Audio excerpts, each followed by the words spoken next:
Hello. Hi. Can you just introduce yourself? Sure. Hi, my name is Dexter McKinney. Oh, tell me a little bit about yourself. More than a name? Yeah. So I am Dexter McKinney, and I'm from Syracuse. I grew up on the South Side, and I got a chance to come to Syracuse University. So I came to Syracuse and got a bachelor's and 2 master's degrees. From there, I got into different things. I was in IT for a little bit, so I got to work at like Nike in Singapore. I got to live in Singapore. I got to work then I got into politics. I traveled a lot. I've lived in like the Middle East. So yeah, traveled. I got to do a lot of traveling. I got to study abroad in Madrid, traveled through Europe.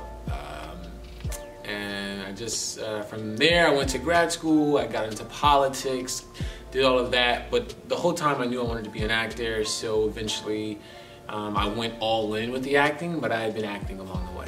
Do you think that any of the cultures that you were able to immerse yourself in, were you able to apply that in your acting? Like, do you think that enhanced your acting skills in any way? I do, yeah. I think as an actor, I think the more you can put into your tool belt, the better. And it's probably just good for life anyway, too. But the more people that you know, then that's the more like characters and things you can access. Because a lot of acting is like, we're kind of like archaeologists in a sense. Like we are taking the best of humanity, whatever we, and reinventing it and putting our own spin on it. So if I get to go to Madrid and I'm there for 6 months and I'm speaking Spanish, and now I have a personal experience to tap into maybe some Spaniard characters. So if I have a Spaniard friend, or if like my host family, they are from Madrid and they're big Real Madrid fans, it gives me something to base my character in that's grounded and real from a lived experience. So it's easier for me to imagine these things if I've actually experienced them. That makes sense. So how did you manage to fall in love with acting? Were you able to see it a lot when you were growing up? Not just on TV, but like through family members or friends or in school, like were you able to see acting a lot? I was, yeah. So actually in the 2nd grade, I kind of was, so I was a kid. I had friends from all walks of life.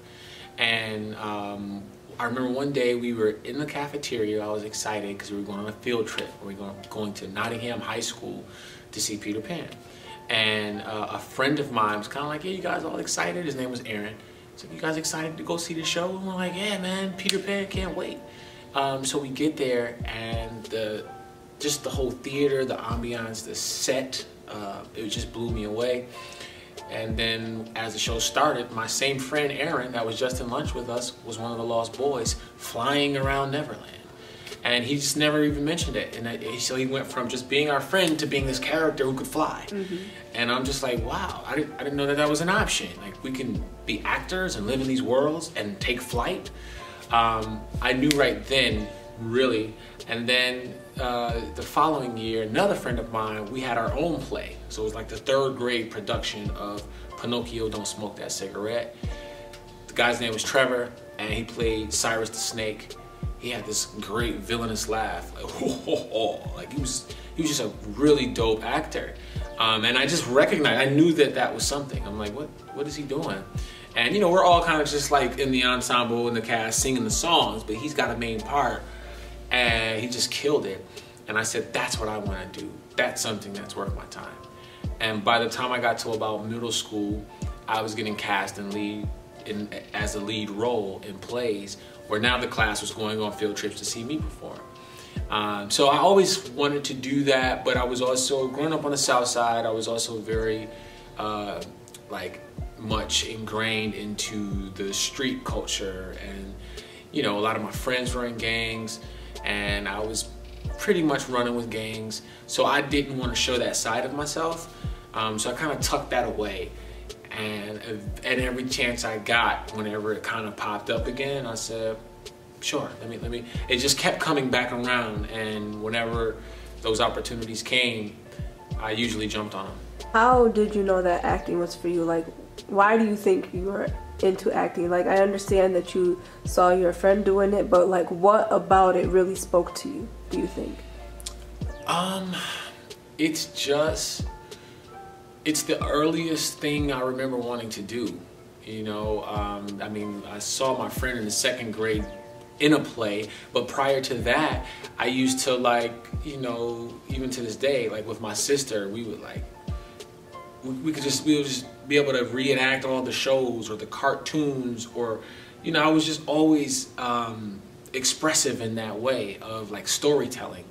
I was just comfortable in that space, and I knew it early on, and it was just, I don't know, it kept coming back around, and when I got the opportunity to do it, nothing lit me up in that way. Mm-hmm. So I was on a football team, I was on a baseball team, and that was fun, but the theater, the stage was really my arena where I got to zone out from the rest of the world. I didn't have to think about, you know, other issues, or maybe I like a girl and she doesn't like me, or I didn't have to think about that. I could just be in this world and just kind of play.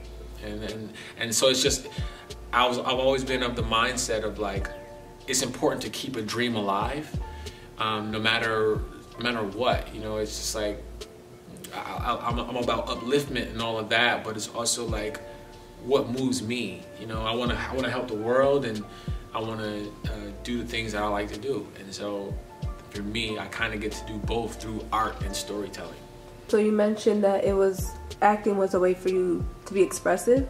So do you feel that you weren't able to properly express yourself in other ways? Like, were you able to really get everything out that you may have been feeling, whether it be stress or anger, sadness, happiness, anything? Do you think that was the only way that you were really able to express all of that? It was an effective way for me to do it. It was a way that I felt like, it was something that I felt like I was good at.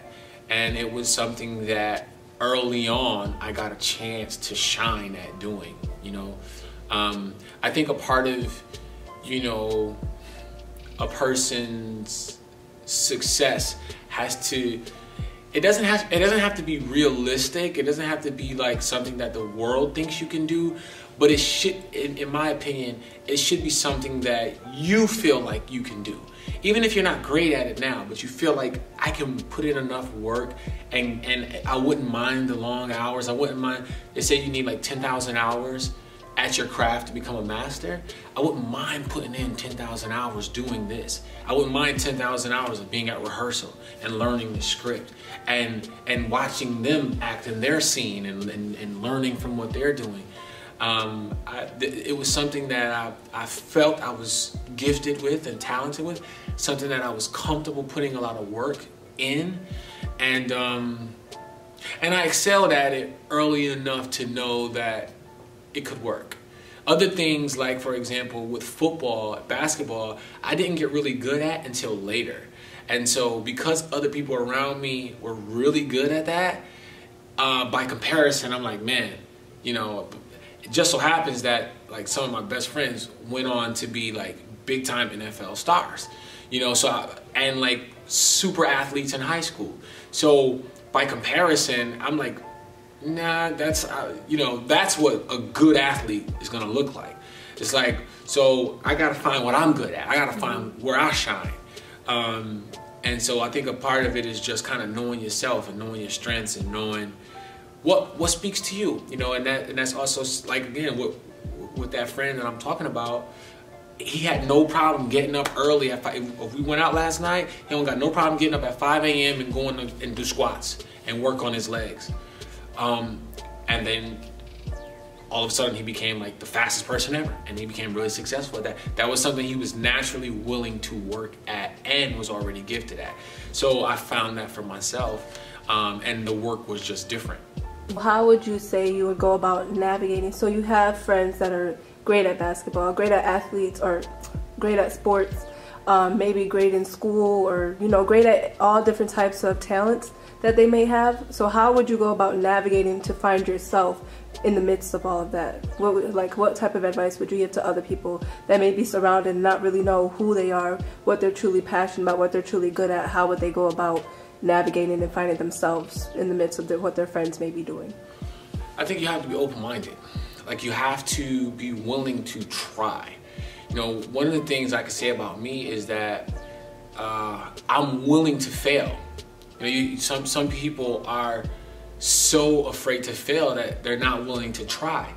So for me, it's like, I'm willing to make a fool of myself. I'm willing to embarrass myself. And it's not because I want to humiliate myself. Right. It's just, I'm willing to push myself past my comfort zone. And there's like this Dr. Seuss quote or something where it's like, you have to be willing to crawl out on a limb, because that's where all the fruit is. So put yourself out on a limb, like put yourself out there and see. You never really know what you may excel at if you're not willing to give it a chance. But growing up where I grew up on the south side of Syracuse, always went to school on the east side. So I was kind of always in rough neighborhoods around people that were into the same things, streets, hustling, and a lot of what caught them up, I would say, would be trying to be cool, trying to impress maybe females that were attracted to the guys that were flossy and had money, and everybody knew how they were getting that money. So I had so many guys that, as the few that actually did make it, I got 5 for every one, or I got 20 for every one that made it. I got 20 that could have made it, but they gave up on their dreams too quick. They wanted to, it's like somebody who wants to run fast, and they're so eager to want to run fast, but they're running in quicksand. It's like, yeah, you might be able to run fast, but you're going to only run for so long. If you're willing to delay gratification, things can happen for you in the long run, It's just a discipline. You got to have discipline in this world. It takes discipline to get up and go and work a job for 40 years. It takes discipline to grind and grind and grind and not see the ultimate success, and see your friends being successful, making quick money, and dating the girl that's the hot girl at that time, and you want to be involved, but it might be worthwhile to just focus on your education, get into a college. Now you got your credentials. They can't take that away from you. Now you can navigate through different spaces.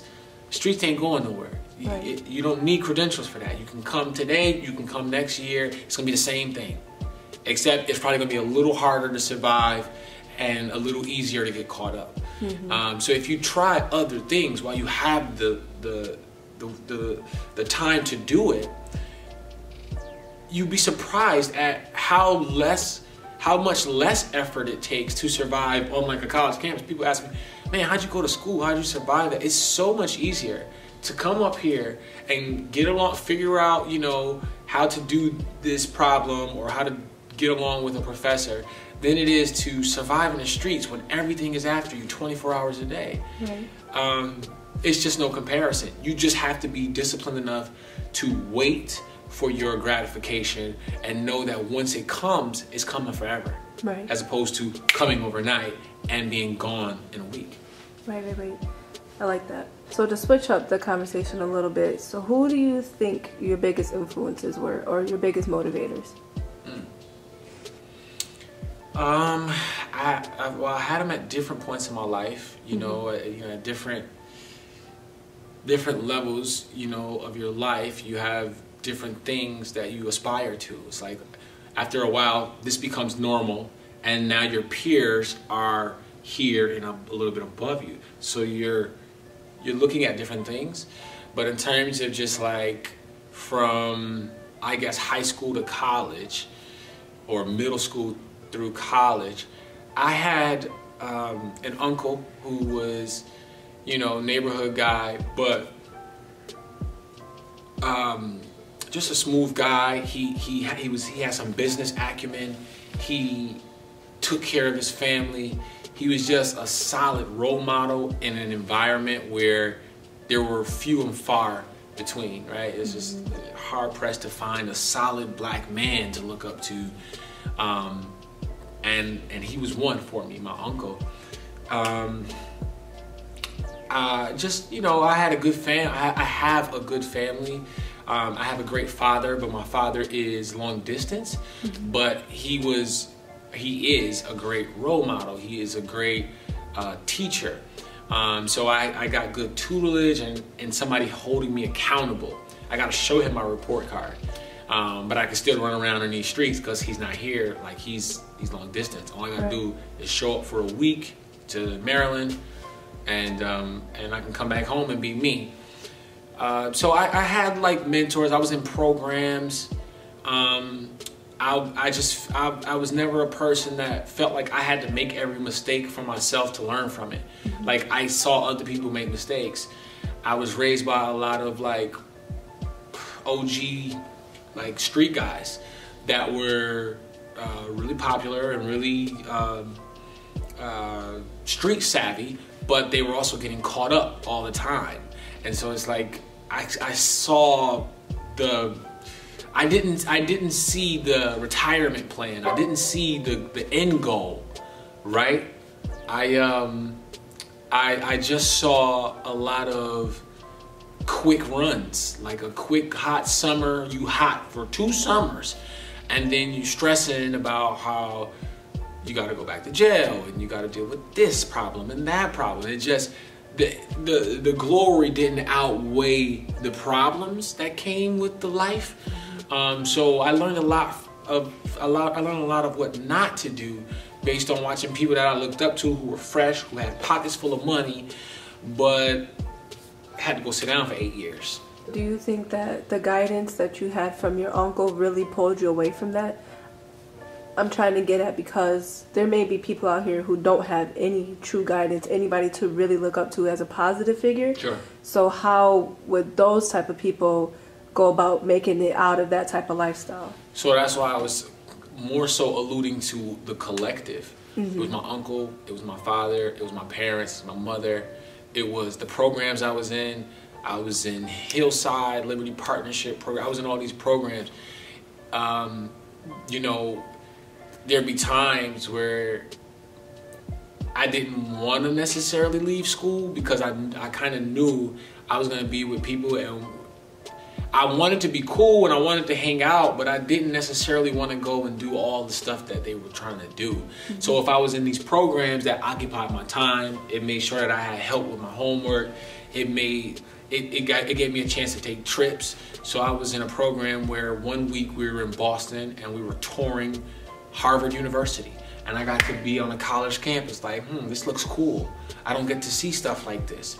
And Syracuse is right up the hill, but I never really toured it. Right. So this is great. The following week I was in Scare Straight, you know, on a tour, you know, in Auburn Maximum Security Prison, getting pressed like, you know, you're not built for this kind of thing.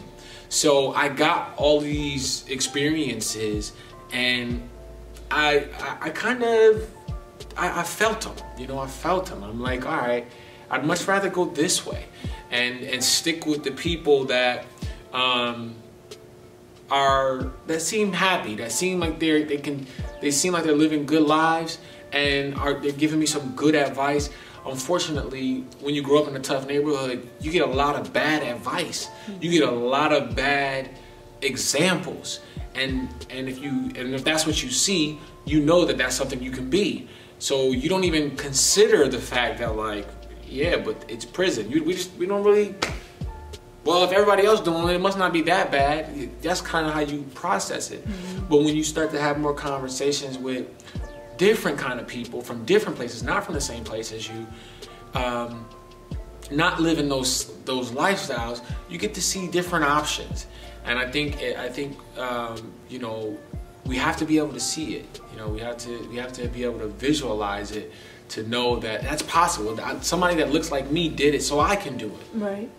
How did you get to the point that you're at right now, such as working with Ava DuVernay and Niecy Nash?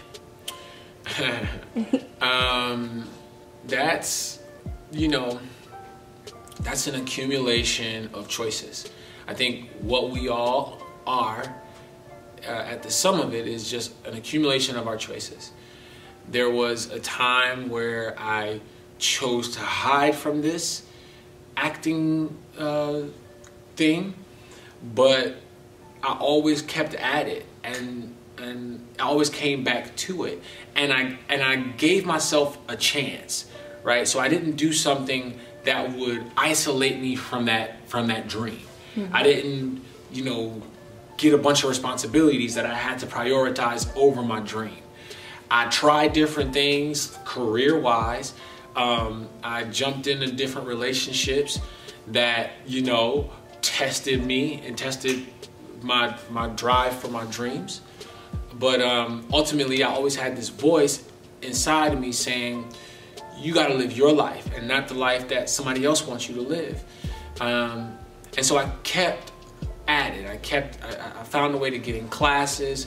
I found a way to audition for stuff, and I was always in plays, and then I started getting in commercials, and then I started booking films, and then I started booking TV shows, and after hearing 1,000 no's, right? Because you have to have a thick skin in this business. You're gonna hear a lot of rejection. You're gonna get a lot of doors closed. It's gonna be times where it's like, yeah, this is a great opportunity. This is the part, we want you. And then it falls through, or somebody else gets it. And they're like, man, is this really for me? So you gotta build, you gotta put in your time, you gotta pay your dues. And after all of that, after being homeless, after, like walking away from it and becoming back, then all of a sudden it was like, all right, you don't put your time in. Now you done been in class for a couple years.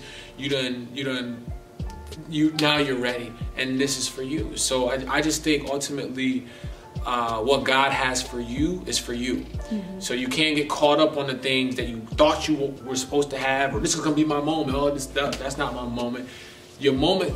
By the time you reach your moment, you looking for your next moment. Mm-hmm. So don't worry about when is it gonna be my moment. Worry about, are you prepared if it were right now? Oh, that's a good one. Mm-hmm.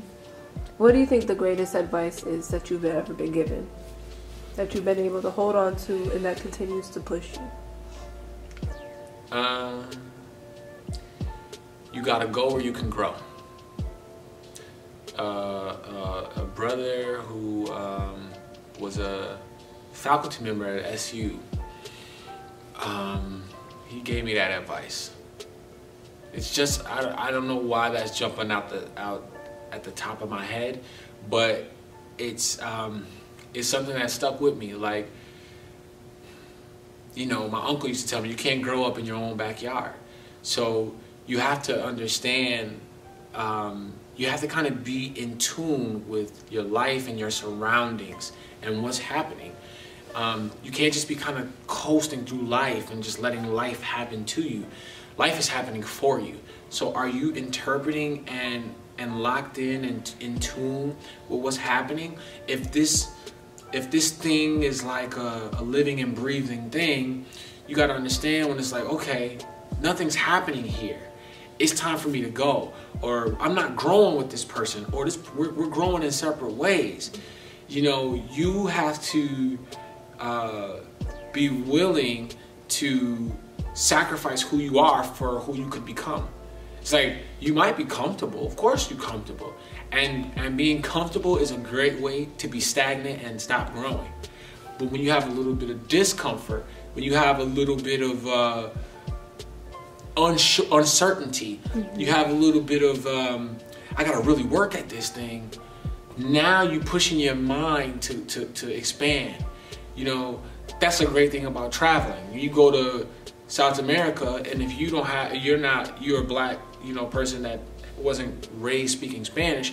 Now you're surrounded by all Spanish. That's what they speak in. That's what you reading on the newspaper.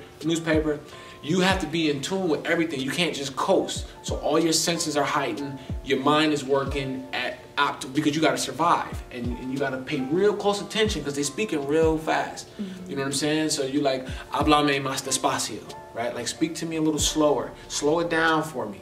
And I'm listening real well. So all those little things that you never would have heard, those little things and those papers going, you hear that now. You're not just autopilot on your way to work, and you know this light's gonna turn, you know that dog's gonna bark right there, so you don't even bother to look. It's like, because you're so caught up with your routine. But when you put yourself in a place where it's a little bit more challenging, you gotta try a little harder. You gotta meet new people. You gotta put yourself out there. You'd be surprised on how you grow. So in that sense, you gotta go where you can grow. How would you give back to your community once you have reached the level of your satisfactory? You know, honestly, I'm super ambitious. I'm super driven, and I want to give back now. You know, I want to continue to give back, and I've in a sense, I've done that since I got to college. So since I got to undergrad, since I got to Syracuse University in undergrad, I always felt like this is an opportunity, because I didn't know anybody that went to Syracuse growing up on the South Side. So me being that student, I'm like, let me get in these schools and let me tutor and let me mentor. And I've been doing that ever since.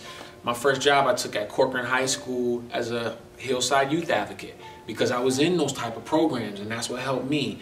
And I wanted to be on those South Sides and with those kids and taking them up on the campus, and that's what inspired me to come to college. Let me take you to the basketball game. I know all the players. You know, I'm connected in the university, whatever. Let's go to Marshall Street. And that was fun for me. Even today, I'm excited about going to the basketball game or going, walking around campus and seeing how far I've come and the things that have transpired. So as much as I can to just build with the youth, I'm real big on uplifting. I'm real big on just, like I said before, I've never really been interested in being a big fish in a small pond. I like to, I'm about growth, and I'm about, how can we learn from each other? And I want to be around people smarter than me and more interesting, and I want to make sure that we have access to each other. So I want to continue to build things that, I want to continue to build platforms for people to be heard. I want to, build, like, I don't know if people are interested in acting or if people are interested in traveling. Any of the things that I found joy in, I want to build space for people to kind of learn and explore those things. Education, politics, all of these things, financial literacy, financial stability, all of these things are important. So I want to build space and places for kids from our neighborhoods to learn more about that, and to learn just about different things that's not rap, that's not sports, and it could be that too, but it's not that only. Okay, so what advice, just to wrap it up, what advice would you give to people who are trying to follow your path of acting?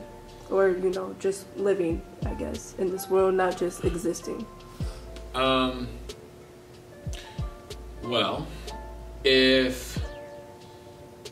so as an actor, people do approach me about acting. So we'll start there. And if somebody came to me and said, Dexter, I wanted to be an actor, I would try to talk them out of it. And the reason why I would do that is because if I can talk you out of pursuing acting, you're not going to make it anyway. Because the rejection and the grind and the struggle is going to be too much for you. So if I can talk you out of it, I'm doing you a favor. Now, if I can't talk you out of it, then you might have a chance. Right? Because what it's going to take is going to be some thick skin, it's going to be some longevity and some persistence.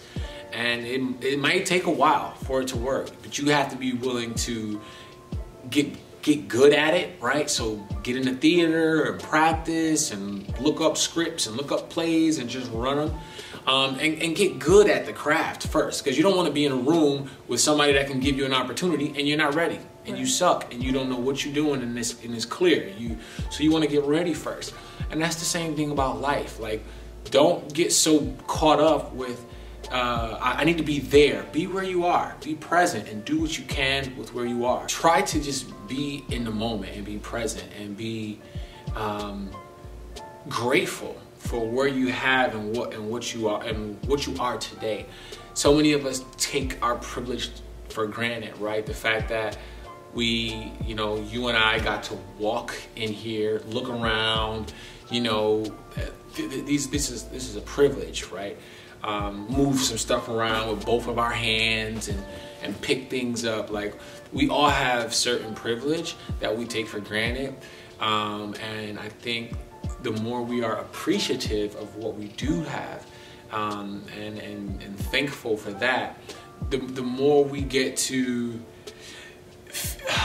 be hopeful that we can continue to grow, because we have so much access to so many opportunities and so many ways to educate ourselves that we don't have to just, there's just not there's not one way to do whatever you want to do. There's not, if you want to be an actor, there's not one way to do it. There's multiple ways. If you want to be whatever you want to be, don't feel like it has to be this linear path. Like, nah, it's gonna go like this, and and just kind of be strong enough to know that you're living life, and it's helping you become a more well-rounded person, and becoming and dealing with these challenges and dealing with your issues. That's building a stronger soul and a stronger spirit for you that you're going to need when the going really gets tough and it really hits the fan. So don't pity yourself, and don't look at your circumstances as like this is the worst, because somebody's living worse. And I meet people like that all the time that make me feel like, wow, I shouldn't even be complaining. It makes me question if I want to share my story, which is like this classic, hood story. But people have it worse. So I would just say, just stay focused and find a way to kind of pick yourself up. Know that we all gonna take our blows and take our shots. We're gonna get knocked down. It's a part of life. You just got to keep going and stay focused. Thank you so much for your time, and I'm looking forward to seeing all that you do in the future. Thank you.